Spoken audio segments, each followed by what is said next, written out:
اچھا، تو آج ہم ایک ایسے سوال پر بات کر رہے ہیں جو اکثر پوچھا جاتا ہے اور ایک تحریر میں بھی یہ موضوع اٹھایا گیا ہے۔ جی سوال یہ ہے کہ اگر کوئی بیوہ اپنے شوہر کے انتقال کے بعد دوسری شادی کر لیتی ہیں تو کیا ان کا اپنے پہلے مرحوم شوہر کی وراثت میں کوئی حق باقی رہتا ہے؟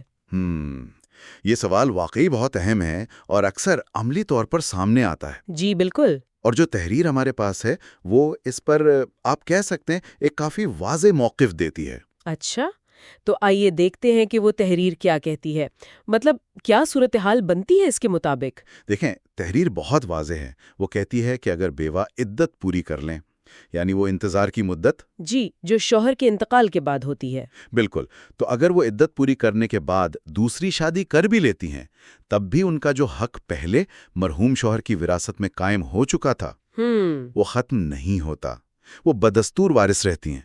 اچھا، یہ تو واقعی ایک اہم نکتہ ہے کیونکہ عام خیال شاید کچھ مختلف ہو۔ تو کیا تحریر میں اس حق کی مقدار کا بھی ذکر ہے، مطلب کتنا حصہ؟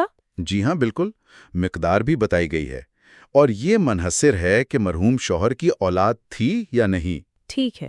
اگر اولاد موجود ہو تو تحریر کہتی ہے کہ بیوہ کو کل ترکے کا، یعنی جو بھی وراثت ہے، اس کا 8واں حصہ ملے گا۔ 8واں حصہ یعنی 1/8، ٹھیک۔ اور اگر اولاد نہ ہو تو؟ اور اگر مرحوم کی کوئی اولاد نہیں تھی تو پھر بیوہ کا حصہ بڑھ جاتا ہے، وہ پھر چوتھائی یعنی 1/4 ہوگا۔ چوتھائی 1/4۔ جی، اور اہم بات یہ ہے کہ یہ حصے مطلب 8واں یا چوتھائی یہ دوسری شادی کرنے یا نہ کرنے سے تبدیل نہیں ہوتے۔ تحریر کے مطابق حق اپنی جگہ قائم رہتا ہے۔ صحیح، تو یہ تقسیم اولاد پر منحصر ہے، دوسری شادی پر نہیں۔ اچھا، کیا یہ تحریر اس کی کوئی وجہ بھی بتاتی ہے کہ یہ حق کیوں قائم رہتا ہے؟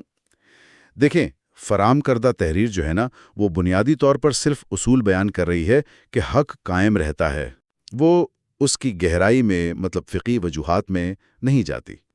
لیکن عام طور پر جو سمجھا جاتا ہے وہ یہ ہے کہ وراثت کا تعلق نکاح کے اس رشتے سے تھا جو شوہر کی وفات کے وقت موجود تھا، جی، تو حق اسی وقت قائم ہو گیا۔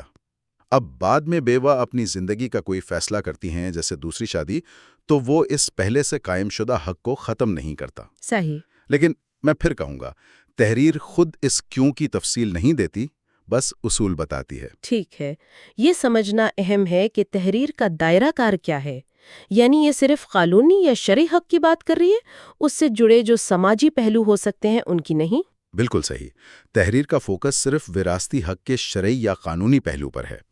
دوسری شادی کے بعد بیوہ کی زندگی میں کیا عملی مسائل آ سکتے ہیں، یا سماجی رویے کیسے ہو سکتے ہیں، یا اس حق کو حاصل کرنا کتنا آسان یا مشکل ہوگا، جی، یہ سب چیزیں اس تحریر کے موضوع سے باہر ہیں۔ ٹھیک ہے، تو اگر ہم اس ساری گفتگو کا خلاصہ کریں تو جو معلومات ہمیں فراہم کی گئی ہیں ان کی بنیاد پر سب سے اہم بات یہ ہے، جی، بیوہ کا عدت کے بعد دوسری شادی کرنا انہیں پہلے مرحوم شوہر کی وراثت سے محروم نہیں کرتا۔ بالکل نہیں، اور ان کا حصہ متعین ہے، اولاد ہو تو 8واں، نہ ہو تو چوتھائی۔ جی بالکل، یہ ایک طرح سے قانونی حق ہے جو شوہر کی وفات پر قائم ہو گیا، اور اس تحریر کے مطابق بعد کے ذاتی فیصلے اسے متاثر نہیں کرتے۔ صحیح۔ یہ اسلامی وراثت کے اصولوں کے حوالے سے ایک اہم وضاحت ہے جو یہ تحریر پیش کر رہی ہے۔ یہ جاننا یقیناً بہت سے لوگوں کے لیے اہم ہو سکتا ہے، خاص طور پر جہاں وراثت کے معاملات طے ہو رہے ہوں۔ جی بالکل۔ شاید ایک بات جو سامعین سوچ سکتے ہیں وہ یہ ہے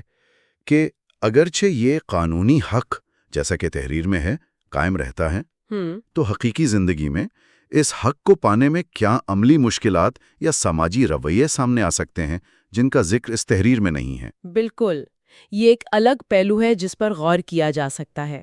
تو یہ ایک ایسا نکتہ ہے جو شاید مزید غور و فکر کا متقاضی ہے۔